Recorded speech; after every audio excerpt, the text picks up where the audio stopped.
everyone, and welcome back to the Smooth Thrills Radio Hour Series 1. I'm your host, Jason Rutledge. Thank you to everybody who listened to, or is maybe still listening to, and chopping their way through the dense underbrush that is Episode 1. From the comments we've got, it looks like some of you have some pretty strong opinions about Wolfen. Keep them coming. Comment on the posts, or send us an email anytime. autopilot@smooththrillsradiohour.com. Now on to Episode 2. In this installment, we're looking at Richard Stanley's gritty, grimy cyberpunk tale of technology and violence that is 1990s hardware. A little bit of a warning for you. There's more cussing in this episode than usual, but I think you'll get used to it. I'm joined in the studio once again by Nathan and Katie, so let's get on with the show. But first, here's Iggy Pop with your traffic and weather. And a friendly reminder, when you look at it, be sure to wear your shades! The radiation count's way up and the heat wave ain't expected to let up either. Weather control tell us it'll probably hit 110 downtown before nightfall.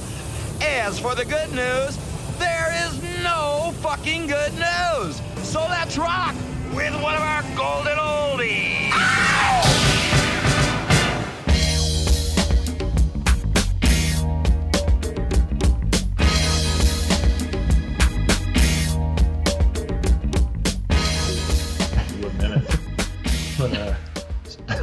That, yes. And it was, no mentions of real death Corinthian time leather. slot, because I think the original show on Saturdays back in the The day? original, I believe, was on Saturdays. They tried doing that, and that's like a death time slot now, so it only Fridays lasted. and Sundays are the slots you want. Full complete history of cable and network TV shows. Well, Fridays was also the death time slot back in the day. Was it? That's how Star Trek died. They moved it to Friday night, and it just. If you had a show Friday, called Fridays, you wouldn't want it on Friday. You would only last 2 seasons. Is it Tuesdays that are good then? I know Sundays is like Thursdays. prime slot. No, I mean Friday might be now. I thought Friday was then, but now that you say it, isn't that what No, X-Files got moved to? Was Fridays? They went from Sundays. I don't know. Well, Sunday, I'm still if trying you're to figure out what the hell happened in HBO, Fantasy Island. that's Money in the Bank. but I don't You're know not about gonna watch it. anybody Never else. mind. What? Watchmen. Fantastic Facts, Fantastic The Journey. Is that HBO on series. Sundays? It was Don HBO. Johnson? Okay, Fantasy It was on Island. Sunday, but it's done. First telecast January 28, 1978. Last was August 18th, 1984. That doesn't say It days. started, it started Saturdays at 10 PM? this Eastern time, but yeah. Yeah, but still, even PM, that's like definitely Tail nobody. end of Then they prime decided time. to give it a break and moved it to Fridays at 8 for a month. Wait, are you talking about Fantasy Island, yeah. Okay. And then moved it back to Saturdays at 10. I know Dark Yeah. Angel was on Tuesdays. I watched that religiously. Well, Fox always actually they were okay with it. It didn't matter what day they put stuff on. I think people were attracted to the shows regardless. No, the show Fox killed for scheduling was Futurama. That show should have been on between. What about Werewolf, yo? It should have been on between The Simpsons and X-Files. Would have been Freaky a perfect Links spot to didn't put do it. well either. Freaks and Geeks, yeah. No, Freaky Links. Not Freaks and Geeks. You didn't even make the link because it didn't do that well. It was an Ethan Embry show about a guy who, did conspiracy theory then stuff. again, I loved it. I also remember Fox when they first started and Dutch. had bullshit like Herman's Head and Yeah, that's not bullshit. It's great. had a show called Whoops. I've learned today things that he thinks are boring, I'll probably definitely like, and everything that is considered not good is your favorite. He said Love Guru, and then whatever that was. Nathan is shockingly forgiving when it comes to some movies, I think. Well, no, I mean, there's some shit I won't watch. Like period. anything past 2000. No, that's not true. I saw 2001. I saw that years before that. That's true. No, I do love a lot of, but I just. Is it the connection you have with it? No, I've gotten to a point where maybe it's my old age, I guess, where I go. I like your quotes. Yeah, Old I'm just age. not even fucking trying. Can't even do the quote right. Just Got kind of the grasping in the air. Where I'm just like, I'm not like interested, but it's also like, I bet it is great, but I'm not interested. You know what I mean? Well, You this should is watch Hereditary. why there's not a lot of, why very few horror movies in my collection that new. are dated beyond Yeah, I 1992. started watching it. It's on Prime. I know, but why did you not continue? I don't like the girl in it. She Millie drives me Shapiro, nuts. the little With girl? fucking- The dead kid or the bird thing. Be I'm careful, like, he probably didn't even get to that point. It's like 5 minutes into the movie. No, it's not. I kind of know what's but it's. I love that movie. But Well, I do. it's a horror movie. Someone's going to get Gabriel killed. Byrne, and I love. What's her name? Not a Toni Collette. Collette fan. Toni Collette. You're not. Oh, I thought you weren't. No, he doesn't like Millie Shapiro, the little girl. Oh. The But I do poor like little Judy girl. God, you're just mean. And I thought they got a bad break. He's like, fuck kids, I hate them. No, it's just like. I mean, she's supposed to not have something kid. wrong with. No, she is. She's like Is she? 14 or Oh, 15. I thought she was older than No. that. Okay. She got her start on Broadway. She did Matilda.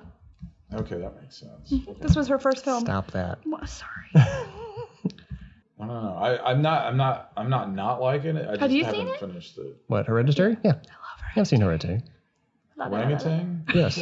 Saw that too. Yeah, I saw orangutan. Is What was there a the- movie what- no, called Orangutan? No, wow, yeah, probably. There's also that orangutan movie. No, I'm not thinking of I'm not thinking of Every Which Way But Loose either. Any which way you can. No, nobody thinks of that. With Tony Danza? Going Ape? Yes. Danny DeVito? Going That's Ape, not yes. orangutans, though.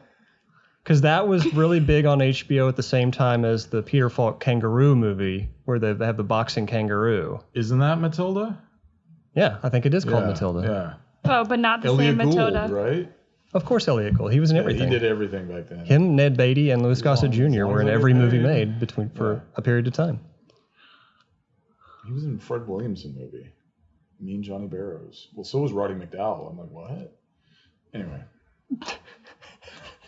I love Fred Williamson, but it's just like... It is true, Nathan. People are in movies. I know. What? You got that right. Figuring this People? out. Who knew? People who need people. There was that person in that movie Doing with the other stuff. guy. He had hair, wore shirts sometimes. Oh, yeah. Okay, I'm going to cut the first 7.5 minutes or so of this. Are we... This is what the show should be, right? We're just rapping about movies and shit. Rapping? But it doesn't make sense. I mean, Doesn't most make of what we sense. talk about There's doesn't. a lot of podcasts that don't make sense, right? Come on, we can be All right. part of that group. No, we're supposed to be talking about hardware. We're supposed to be discussing... Oh, shit. Sorry, I almost forgot. Welcome once again to the Smooth Thrills Radio Hour. Once we get this You thing want me on, to do we are like going a to... song intro or something? Oh, shit, could you? Oh, yes, it's late as night and the feeling's right. No, I don't want you to do No? that. Okay. No. Well, I already did it. Okay. Hardware, one of the first... Crocus albums. It's not... You couldn't call it the first Cyberpunk movie, but it was the first really official Cyberpunk movie. Okay. We're going to discuss Full-on Cyberpunk. Cyberpunk movie. Well, what happened was in June of 1989, various essay writers and critics and your general literary elite type people did a joint conference presented at the University of Leeds and at UC California, Riverdale, where they actually debated all this and came to the conclusion finally that cyberpunk should be its own literary genre separate from fantasy, science fiction, and straight up fiction. So cyberpunk was officially, as far as they're concerned, born at that time, and Hardware, which was released the 16th of September 1990, probably would have been what you consider to be the first. You could go back and say, yes, Blade Runner, of course. Maybe even throw Silent Running in there. Maybe it'd be stretching things a little bit. Yeah. I think you could go as far back as Colossus, the Forbin Project. Okay, that's a good one. Should have largely forgotten these days, but well worth watching if you get a chance to. I'll add it to the list. Yes, 1990 Hardware, Richard Stanley's first movie, who I know you adore. No, I do like him. The budget on Hardware was only $1.5 million, which is staggering considering what they did with it, because it looks fantastic.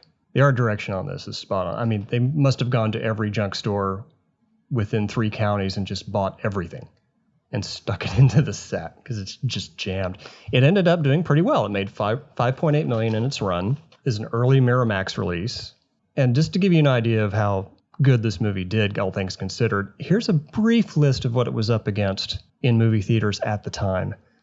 Postcards from the Edge, Die Hard 2, Ghost, Air America, Wild at Heart, My Blue Heaven, The Exorcist 3, and Repossessed, Flatliners, Darkman, Men at Work, Young Guns 2, Problem Child, Pump Up the Volume, Goodfellas, Total Recall, and Miller's Crossing, which was within 3 weeks of each other. All that shit came out. So for them to actually beat out some of these movies in the theaters is a remarkable piece of work, especially considering that almost nobody remembers this thing now. Yeah. And it's a criminally unremembered movie. It doesn't get a lot of releases.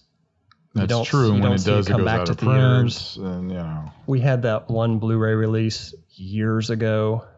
I forget who did it. Well, Severin did like a 2-disc edition, which I think is out of print. And they have like a single disc. I think it was one of those that got tied up in like rights disputes or something. Probably over the music. Because the soundtrack on this is pretty killer. What, like Ministry or Motorhead or something? Public Image Limited, Motorhead. And you have Gwar in there, too. Yeah, Gwar. But you mentioned Motorhead, and I think... So much disdain for Gwar. Well, no, I'm getting to that later. Okay. You mentioned Motorhead, and I think it's kind of funny that the original choice for the cab driver was not Lemmy. They actually wanted to get Sinead O'Connor. Oh. And she wanted to play Ace of Spades. She's like, have you heard this band? I would hope so. I can't imagine them blasting Nothing Compares to You as they're headed down the river of filth. Not if Prince had to say. That would have been awkward. They also tried to get Bill Paxton for the lead role, but he turned it down for Navy SEALs. And our world was never the same afterwards. Because I don't know if you ever saw the movie Slipstream. Yes. Yeah, I could see him. That's almost a cyberpunkish. It was before this. It was 89. Slipstream, yeah. Wasn't that Mark Hamill was in that? Yeah. Yeah. I get that one confused with the Chris Christopherson movie Millennium for some reason. Yeah. Because that's got some cyberpunkish type stuff going on too. For a lot of these people, not truly, but yeah. Most of the people in this movie were fairly not well known at all. I think Dylan McDermott might have been one of his first, what did you say, 3 movies, 2 or 3? No, that was John Lynch. John Lynch. Stacey Travis, playing Jill, had previously been in Phantasm 2, Earth Girls Are Easy, and Dr. Hackenstein, but that's about it. Those are 3 great movies right We there. have the great William Hootkins. Yeah. Playing Lincoln Weinberg Jr., who was Red 6 in Star Wars and was one of the 2 people that sent Indiana Jones off on his mission to find the Lost Ark. Yeah, that's right. Great character actor. Dallas native, by the way. Moved to London early in his career and made a name for himself there. Yeah, Sinead O'Connor, that would have been interesting. I mean, it would have been good. More women in the movie. There was one. I said more. I didn't say a woman. No, wait, you had the Chinese family downstairs. True. Right. When she smashes through the window at the end, so there were at least 2. Oh, okay. And this is one of the movies I like. It hits all the major cyberpunk tropes, really. You have the overall theme of any cyberpunk story is high tech for lowlifes. And this one hits perfectly. They're buying technology they don't even understand. Just picking crap up off the ground and thinking, that's cool, let's do this. It doesn't work out so well for them in this movie, obviously. No, and then Dylan McDermott's almost the heavy in this. Almost, He starts all this. He fills out one of the other major cyberpunk tropes, I think, in this movie, which is the street samurai. That happens a lot in these movies. I don't know if you saw it. You kind of saw it in Blade Runner, sort of, although they were more on the Android end of things. Street samurai, razor girls, mirror shades. We kind of get that with Shades, although his glasses aren't reflective. But in any cyberpunk story, you start seeing these same things over and over and over again.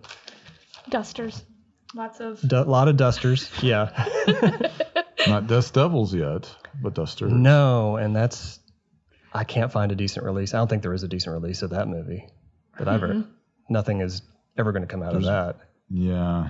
As far as I know, everybody has pretty much given up on that, getting Richard Stanley stuff is like mired in difficulties. Always is. I listened to a lot of interviews with him lately because of Color Out of Space coming out, and he's mentioned like wanting it to come out, but he wants it to be the one he wants it to be, not what the studios wanted it to be. Why would the studio even care? Well, there's multiple cuts. They there is a DVD that had like 2 or 3 cuts, if not, I'm not entirely sure why the studio would even care at this point. I mean, it's not exactly I don't think a high demand. They're not going to get a lot of money off of it. Version. I don't think he wants it to be released what he didn't want it to be.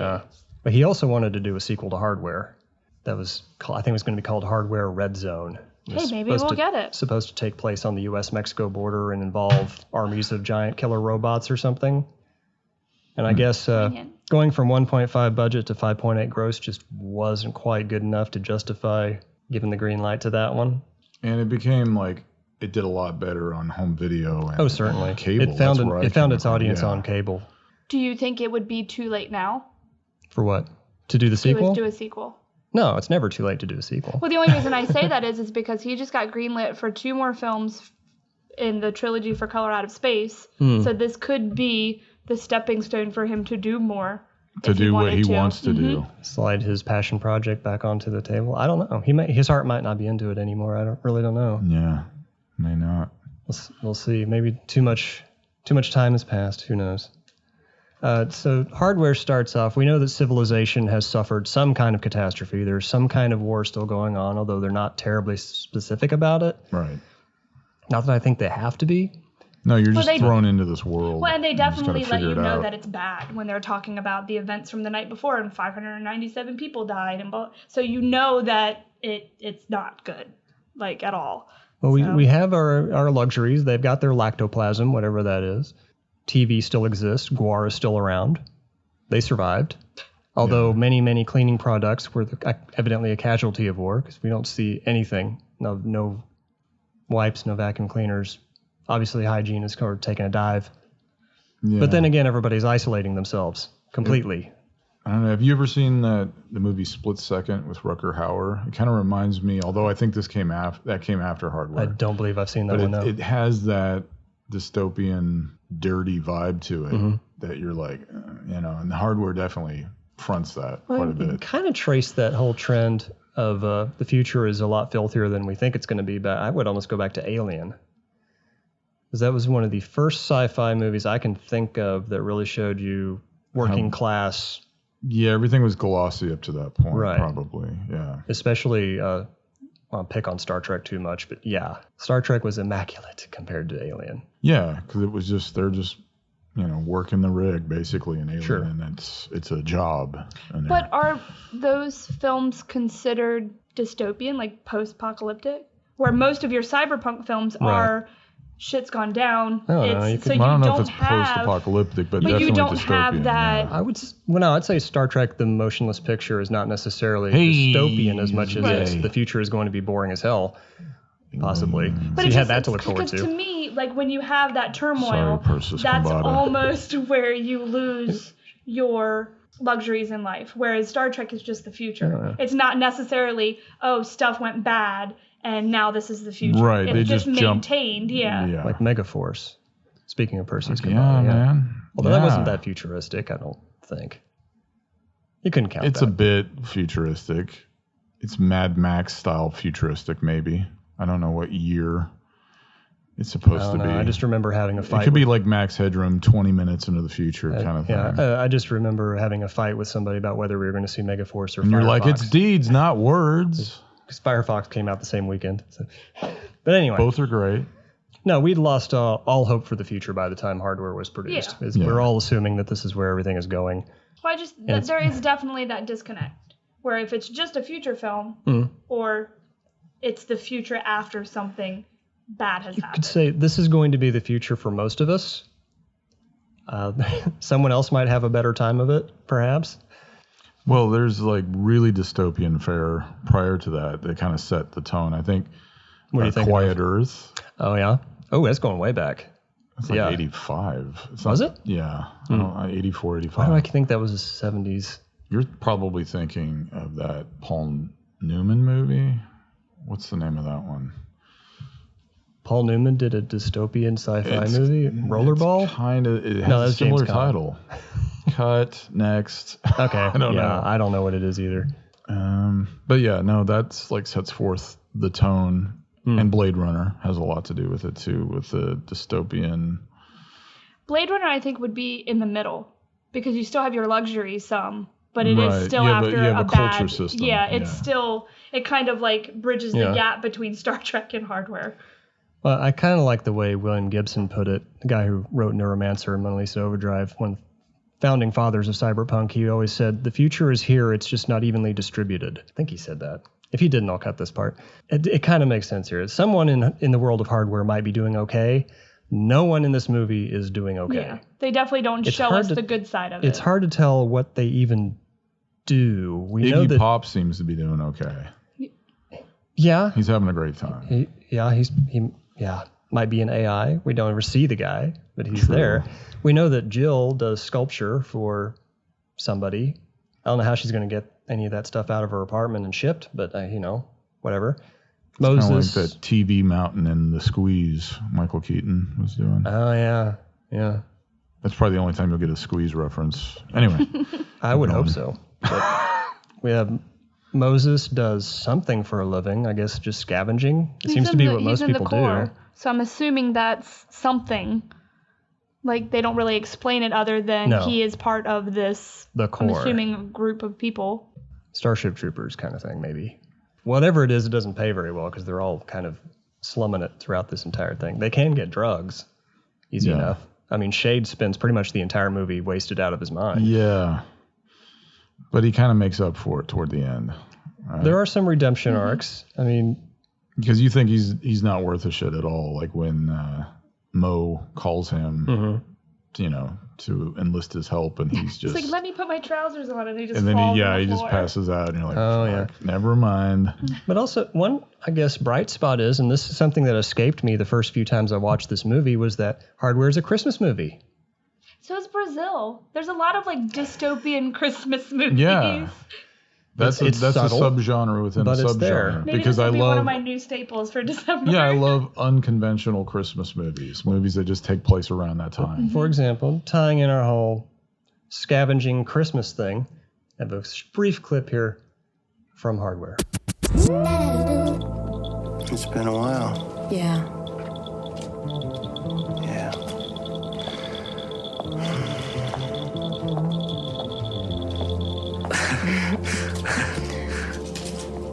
How's it going?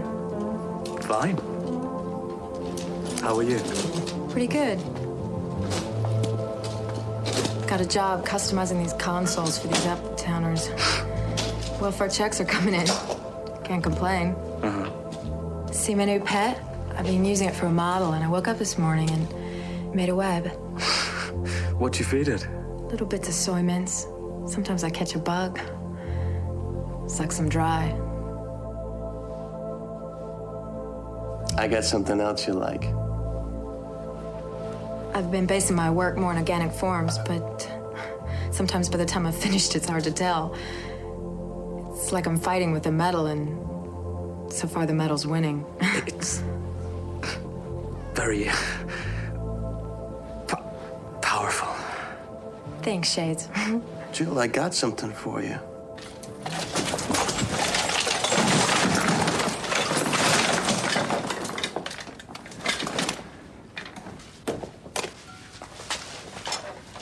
God, look at this. It's horrible. I love it. What is it? Maintenance drone, I think. I picked them up out in the zone. Probably some kind of new design they're testing at. Thought you could make an ashtray out of it or something. Just look at the workmanship. It's so beautiful. Yeah, it is, isn't it? You don't look so bad yourself. Merry Christmas, baby.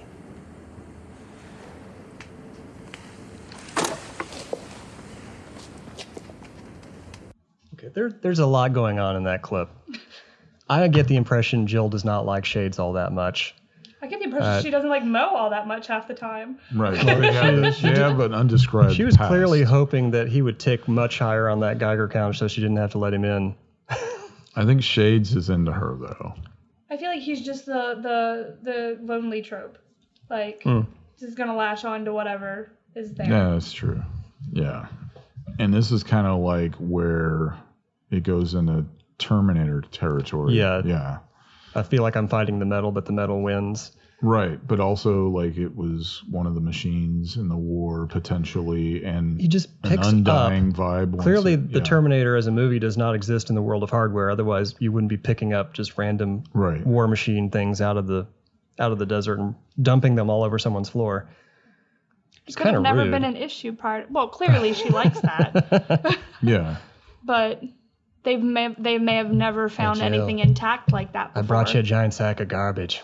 Dump it on your floor. And then she makes something out of it. Well, she's an artist. Yeah. You know, she can see the worth in that, I guess. Redesigning console for an out-of-towner. It's kind of vague, but okay. We'll go with it. I don't know. We don't know. Was it an Atari console, you think? No, it wasn't. That would have been a Scream, though, if they dumped an Atari console in. What is it? I don't know. Some kind of drone. You pretty much get the entire setup there. You have the potential danger, which is obvious to everybody but the people in the movie. But that's always fun. Right. We know that they're getting into the shit, and Isn't it called like a ticking time bomb or something? Like the audience knows it's going to be I know Alekini's gun is also a thing where it's like it's put in place and you know it's going to be a thing at a point, right. But you don't know when. So. Well, in this case, the giant killer robot was on the poster. Oh. So. Well, I mean, you know that there's robots too, so you don't know if it's going to be that or. They're always killer robots. Because depending on the poster you look at, like the one I used for my post today did not have a robot on it.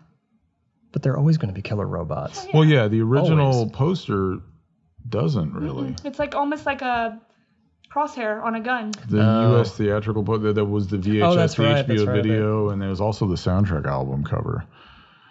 But yeah, everything like DVD-wise has had the robot on it. So you don't know what you're really getting into. And prior to this, I don't know if Richard Stanley, and it would sound weird if he were inspired by Albert Pune's films, but Cyborg had come out a year before this, but also something like Radioactive Dreams kind of has that. How many people do you think would admit to being inspired by Albert Pune films? Well, I, for one. Okay. But, you know. Kind of walked right into that, didn't I? Yeah. Oh, well. Goes back to what I said earlier. If it's not the norm, then Nathan's for it. Wow. Albert Pune tries really hard. That's not a bad thing. He does. He tries really hard. Give him some credit. Albert Pune. But Norm Macdonald is one of my favorite comedians. You're right about that. So it is difficult. If it's not the norm, I'm probably not going to watch the stand-up special. Okay. Oh, my God. Yeah. There was another... And this is an obscure connection, too, and I doubt that this was ever coming into play, but I don't know if you ever saw the movie Hands of Steel, the Italian exploitation film, where the guy has that robot hand, which reminds me of the Dylan McDermott character. Oh, yeah. And it's in that society, that Terminator-esque society. Shouldn't you take your robot hand off when you shower? That's kind of bothered me. Well, like, yeah, but he's got this. Malfunction? He's got like it goes into his veins and all that. They show that. I don't know if he can. It might be tricky. Yeah. I really should see Upgrade because it's very much Cyberpunk, where people are altering themselves. Is it more Richard Stanley or more Sergio Martino? I can't answer just to pick that. One. It's okay, just pick one. Let's keep your actual answer doesn't matter. That is a. What? He's like, your actual answer doesn't matter, just pick one. It doesn't. Just pick one. It doesn't. I thought you were just like dismissing my comment. Just don't bother. No, I think he was just dismissing mine. Oh, no, but that you touched on another very important cyberpunk trope, which is the acceptance of technology into the body. Mm-hmm. Okay, yeah. It's always about changing yourself. And that came whether around. Whether it's implants or, you know. The idea of being okay with that came along relatively late in the whole in development my case, of science fiction. Like, to be a little personal about it, the whole time growing up in a Baptist Christian family, there's a point to this, I promise. Okay. You are taught that if you take any implant into your body, it's taking the mark of the beast. So it's weird how a future is heading that way of whether it's RF readers for like jobs or credit cards or things like that. When you have had it bashed into your tiny little kid brain your whole life, it makes you nervous. So acceptance for it is, whether you believe it anymore or not, you go, well, what if, you know? So that's just my personal thing with it. I can see why it would be a hard thing. Sticking a robot hand on you or getting the backs of your retinas glossed up as they did in Pitch Black. Another criminally underrated movie. Is it? You know, I haven't found many people who have actually seen it. My mom loved the it. Immediate crowd I run with, of course. It's got a huge following now. It did, and it just didn't had how many? 2 sequels? And the Xbox game is supposedly one of the best games ever. Escape from Butcher Bay. Oh, okay. So, just saying. So, anyway, yes, back to the movie at hand. Yes, the acceptance of that technology as a part of your person, very important to this, very important to Cyberpunk moving forward. Just the acceptance of every kind of technology. Because they don't even know what they're doing. They're just picking stuff up. It makes me wonder how far into it is it?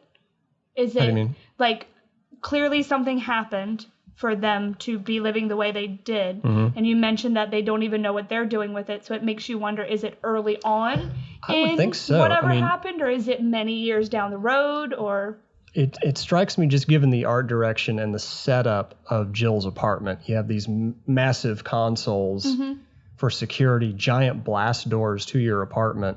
But that doesn't This has been going on for a while. But the Something's thing going on is, here. the technology could have been put in place prior to the event happening. So the technology could have been there, but for them to be at the point where they are dealing with finding the aftermath or whatever. So probably originally it was all set up to protect you from everybody, and now but you're now there's just protecting not a yourself from lot of everyone. people left to protect yourself from. I can get that.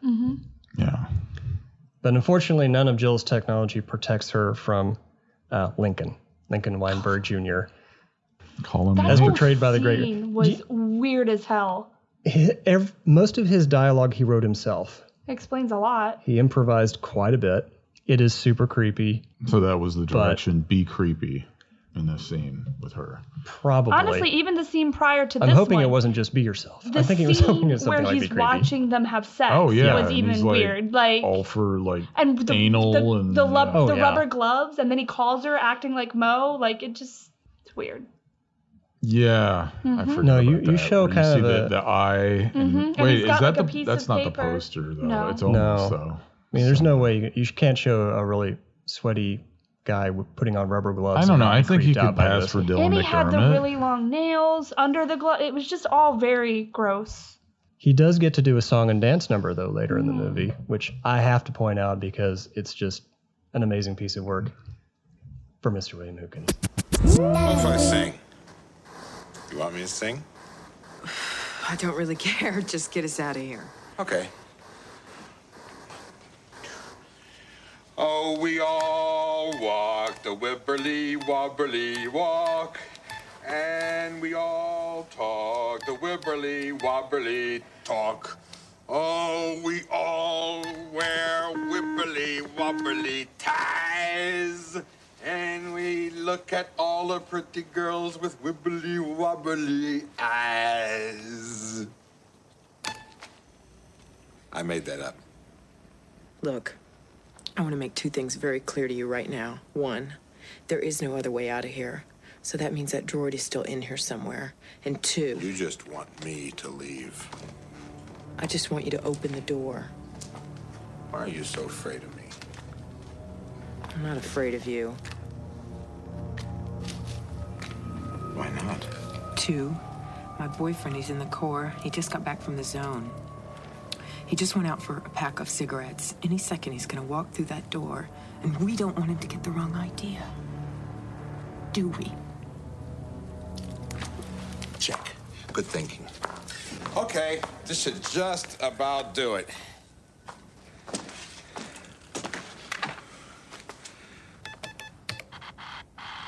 So we can go. Wait, I just wanna... What? Your blinds. What about them? You closed them.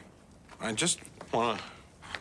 Oh, we all walk the wibberly wobbly walk. No, I didn't. And we all talk the wibberly wobbly talk. No, I didn't. Don't! You don't want to keep these closed. You won't be able to see Santa Claus coming.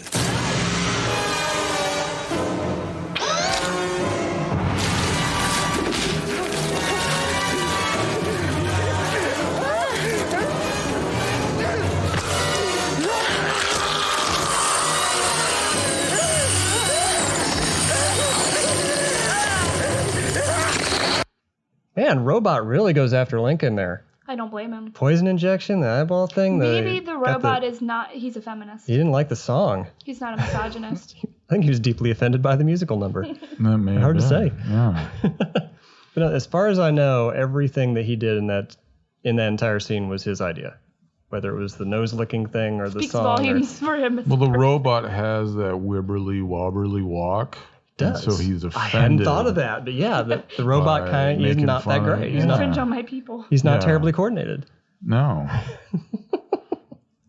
He's like the pre-89 Daleks that couldn't ascend stairs. Oh, that's true. Yeah, before they put the rockets on him. Yeah. Anyway, yeah. But the set looks fantastic. Oh, the film is visually amazing. Yeah. I do like that the font on the little readout screens is the same one they use in Star Trek. That's like the 5th time you've mentioned Star Trek today. Star Trek is going on at the same time as this. This is Next Generation territory still happening, but it's going on a very different track from where everybody else was going. Until they got to the Borg. And the Borg, you could argue, were very cyberpunk. There you go. That's pretty perfect. The Borg came into what, the 2nd season or 3rd season of? Might have been 3rd. But that was about the same time. Was it? Might have been. I really don't know. I kind of lost track of the whole thing. TNG started in fall of 87. Okay. Right. So they were still using recycled scripts from the original series at that point. Right. But I mean, the Borg was one of their inventions, obviously. But yeah, I think that was around, because Best of Both Worlds was what, 90 or 89. But they'd already done Borg episodes prior to that, so that may have had an influence here. That could be. It was. I mean, the cyberpunk became almost inescapable as a genre after this. It just exploded all over the place. I'm not saying it was because of hardware necessarily. It was the standard for dystopian fare, almost. Yeah. Blade Runner was getting its second life on home video.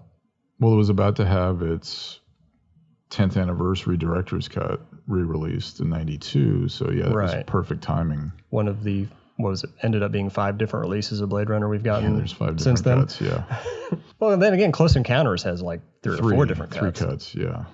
I mean, it's not to single out but, Blade Runner there, but these kinds of things happen. The hardware has its place for sure. I can't talk on any of this. I don't know any of that. I know Blade Runner. That's it. Okay. So I can't comment on Star Trek stuff, though. The timing of this with the Blade Runner re-release seems perfect. Mm-hmm. But I think what I was trying to say is I think maybe perhaps, and this is just guesswork, is like maybe this took cues from Star Trek the Next Generation. Probably. You're going to want to make things relatable to what people are taking in at the time. So you opened that up with the whole text thing. So I'm like, there's probably more to that, actually. You might be onto something. Maybe not. It could just be coincidence, but yeah. No, they would have been, everybody was borrowing from everybody else. Yeah. We were trying to officially put Star Trek is like the science fiction standard, so it kind of makes sense. Pretty much putting an end to the 1980s at this stage, and yeah, that was the other thing. You're going into a new decade. Pretty much every genre was getting kicked to the curb as far as the way the 80s treated it. You started getting stuff like hardware where no, we're all going to be dead. The killer robots are coming, or the cancer will get us. Yeah, one of those things. And then you had a lot of dystopian fare around that time. Like Highlander 2 was in the future dystopian. Starts. Lord, no, I know. Not Highlander 2. No one loves it. But it does have that dirty, wet streets, robotic vibe going on here and there. Sort of roughed up looking Sean Connery. Hey, by the way, speaking of Sean Connery, let's hear that impression again. That was pretty amazing. Okay, do your Dom DeLuise instead. Who told you I had a Dom DeLuise? I did. I don't have a Dom DeLuise. Damn it. I'm trying to think back to Hot Stuff. Was he in? He was in Hot Stuff, or maybe he Cannonball was. Run. Jerry Reed, Suzanne Plachette, very good. Yeah, Captain Chaos. You could do the da da da da. You could do that, right? It's been done. It's just right there. Not as good as what you could potentially do with it. I can't top that. Oh. What other sci-fi was going on in 1990? I'm struggling to remember. Because I ran down the list of other movies, but I wouldn't really count, except for Darkman, possibly, any of these that really fit into that. Or I don't know if you can't even count Total Recall.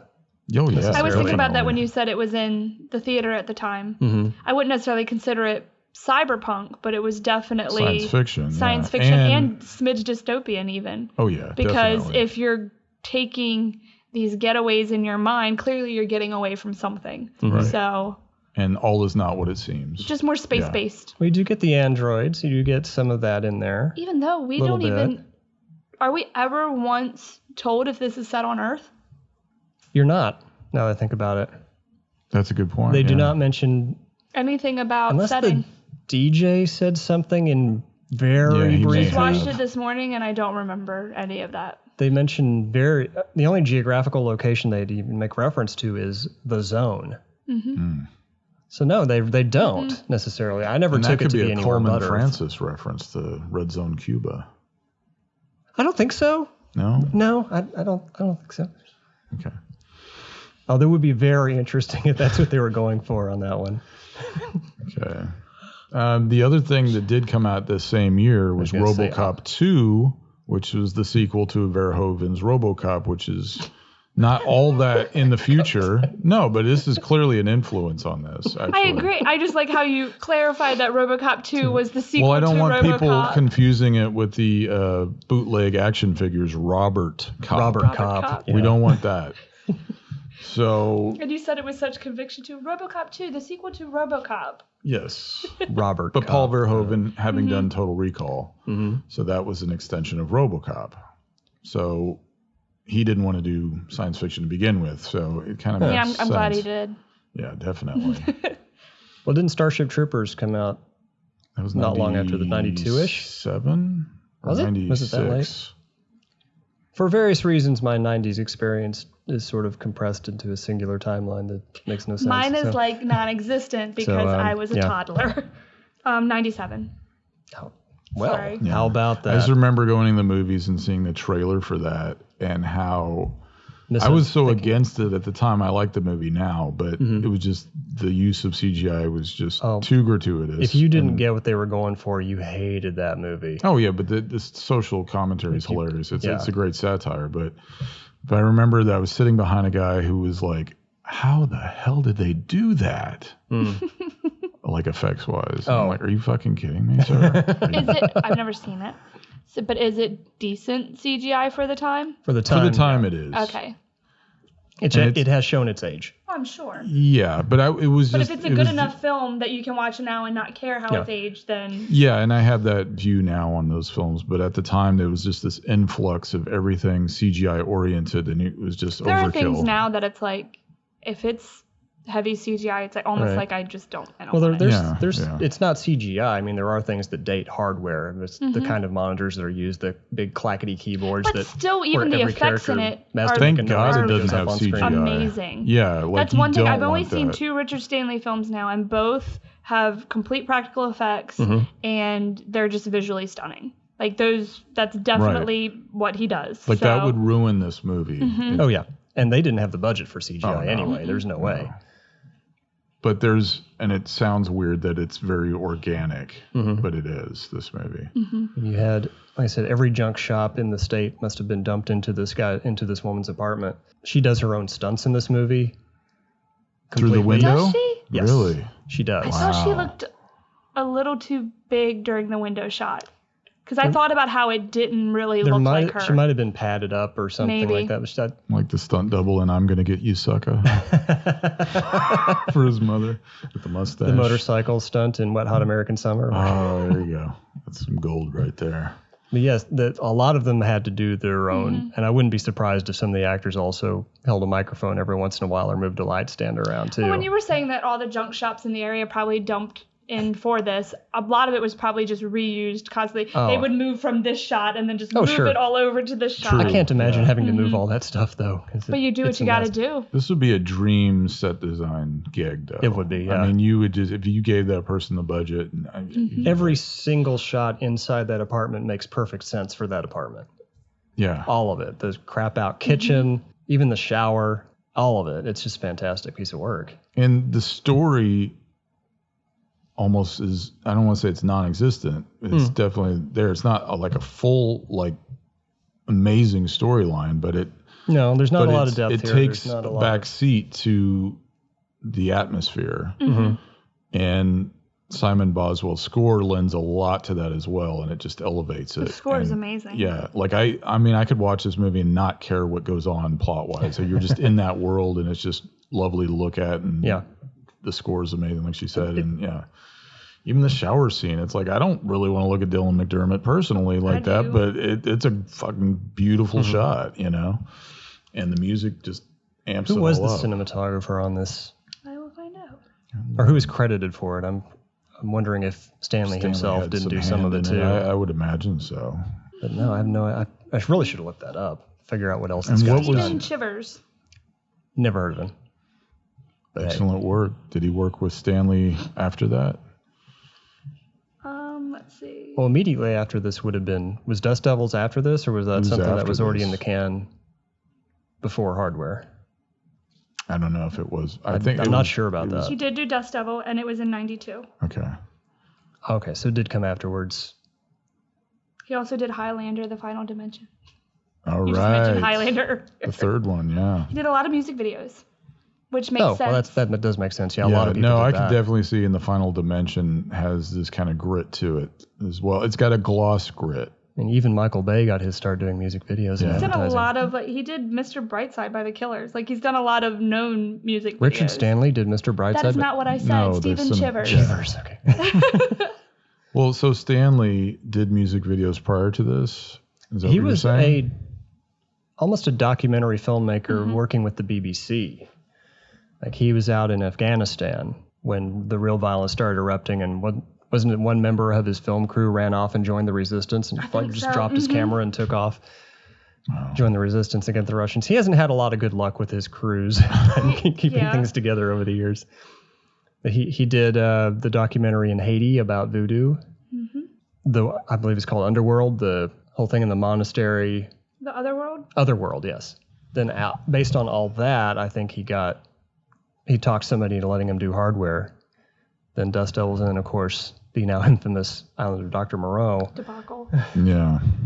Is it though? I mean, I remember seeing it in a drive-in, and I'm thinking it wasn't. Well, I didn't mean the too film. I meant bad. everything that went on with him Well, yeah. with the film, is what I meant by debacle. Oh, Well, yeah. the movie's, the tone is all Deeply over flawed the place. Yeah, is one way to But put it makes you wonder, had all this stuff that was going on behind the scenes hadn't been going on, would the film have turned out differently? Right. Almost certainly. So, And there's Definitely. and then definite there's egos at play is as it well. Island of Lost Souls, which is the documentary about all the went on with that. Yeah. But I don't know if that's it. Well, Island of Lost Souls was another version of the story. That's the I old thought that Charles was the Lawton film. documentary. No, it's just called Lost Souls, I think. Yeah. My bad. I've seen Island of Dr. Moreau. That's with- far more entertaining than the actual film. I saw the that 70s one in a Frankenheimer drive-in. did. I saw I love Stanley's the in a drive-in. 70s one. Barbara Carrera and Michael York. I mean, come on, Burt Lancaster. Who's the other actor who was in Forget that? he was in that. He was Dr. Moreau. I don't know what to say about Hardware. This is lame. It's a good flick, man. Check it out. It's Check good, it out. but I do feel like it is definitely sometimes style over substance. Yeah. Well, yeah, that's- like you said, there's Definitely- not a lot of plot going on in this Right. movie. You're definitely thrown into the middle of something happening. And there's no And one then- really likable or relatable in it. I am not one of those people that I feel that has to be a thing when I watch it. but like No, 'cause you're there's some attaching people yourself that to are like- something that you can't really attach Yeah. yourself to. But that's why the atmosphere, I think, that's what's inviting. So it's sort of like a Michael Bay film in that way, where nobody in the movie is likable, and they don't even like each other. There's not a lot of explosions though. No, there's True. not. So So there's definitely that. not Michael Bay. Even in the shower scene. No explosions in the shower. Yeah. No Man Butt either. Uh-oh. That's right. You were keeping score on Man Butt, weren't you? Forgot about that. And it's funny because as I was watching it, I was like, gotta make sure I mentioned this if this is a thing. Does the And it wasn't. droid butt pop in there at any But he point? barely has a body. Yeah, it's true. It's mostly just, the head and some vacuum tubes. That's why he's all wobbly. A couple of shock absorbers, whatever else they attach He's to it. working on it, you know? Oy vey.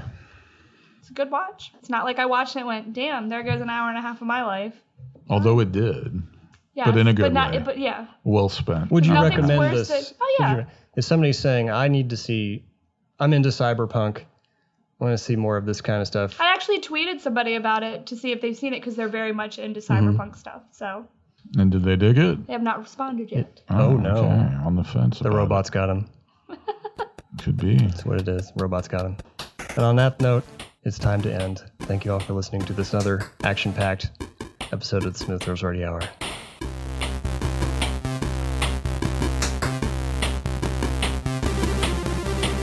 That's it. The show is over. Thank you for listening. The Smooth Thrills Radio Hour is a production of Ghostcraft and is recorded live in Dallas, Texas. Please email your questions and comments to autopilot@smooththrillsradiohour.com. Enjoy the rest of your day.